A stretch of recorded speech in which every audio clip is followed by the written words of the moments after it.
Welcome to our tutorial on creating an electronic records and imaging policy.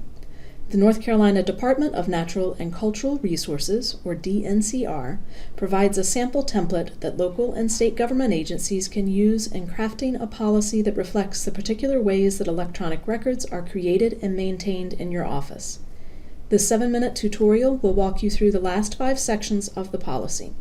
If you need guidance on sections 1 through 5, please watch part 1 of this tutorial. Section 6 requires you to document your information technology system. You should specify the contents of your system documentation, along with how frequently this documentation is reviewed and updated, which we recommend doing annually.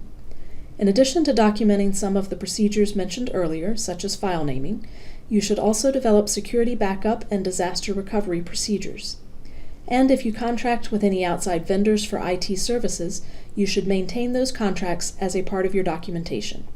You can find the appropriate retention and disposition instructions for these materials in the records schedule for your agency. Section 7 is only necessary if your agency has a digital imaging program to create digitized copies of paper records.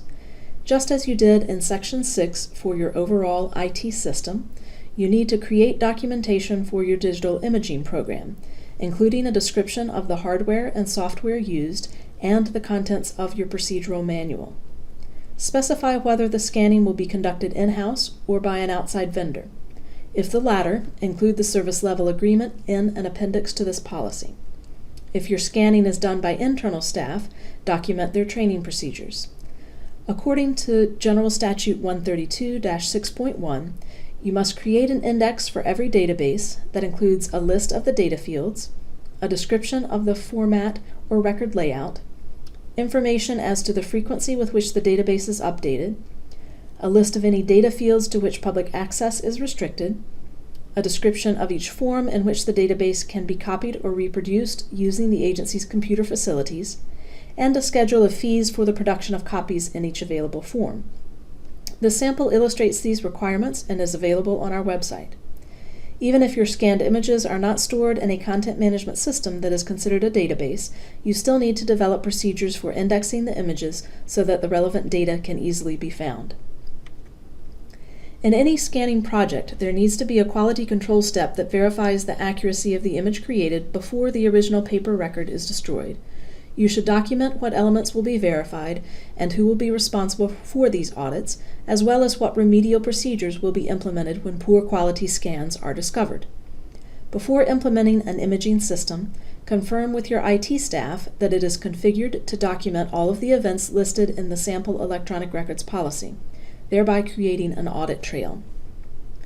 If your agency is scanning records to reduce the space required to retain the original paper records, and if the destruction of these paper records will occur before the end of their required retention period, you must seek permission from DNCR. In the case of state agencies, contact your records analyst to amend your records schedule. In the case of local agencies, you must complete the form included in Section 10.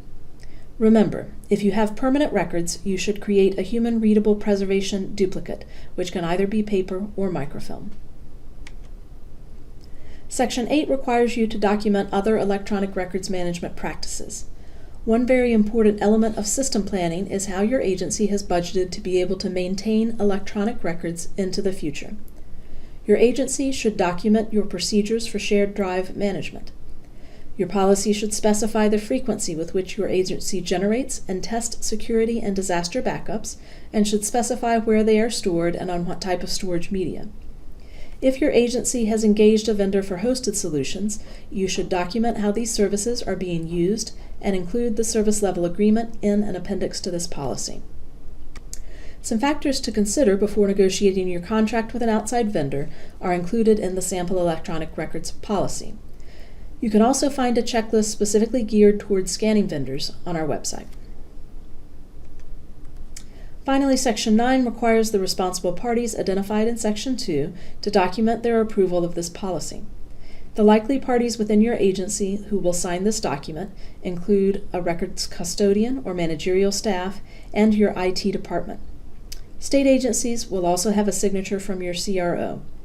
and there should be a high-level administrator, such as a division director or agency supervisor, who indicates oversight of the electronic records program.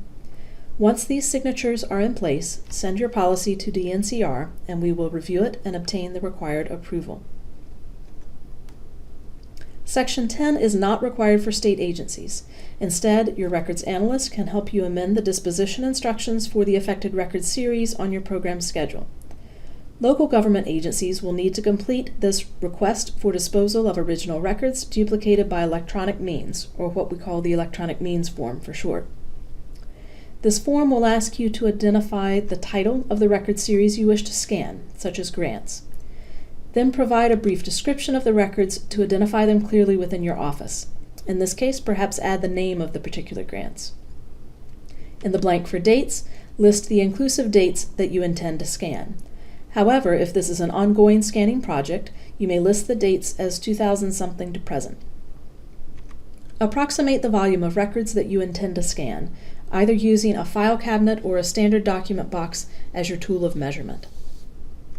And finally, indicate the approved retention period of these records as found in your retention schedule. We would caution you against scanning records with very short retention periods due to the amount of time you will spend scanning and checking these records. You may submit this electronic means form along with your completed electronic records policy, or you may submit it after you have already received approval for your electronic records policy. Your authorization to destroy original records that have been duplicated by electronic means will come in two ways: by a signature on the form itself and by a cover letter documenting this authorization. We keep copies of both documents in our office and mail you the originals.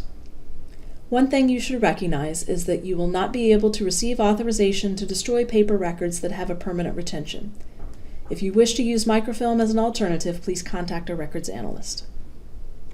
If you have any questions during this process, or if you wish to have a draft policy reviewed before you go through a formal approval process, please feel free to contact a records analyst in the Government Records section. We also have other resources online that can inform your electronic records policy. From our homepage, archives.ncdcr.gov, you should click on Digital Records in the yellow For Government section. On this page, you'll find the e-discovery and trustworthy digital public records, the digital imaging, the file formats, and the file naming sections particularly useful. We also maintain a WordPress blog with news about our holdings along with insights about records management. You can find it at ncrecords.wordpress.com.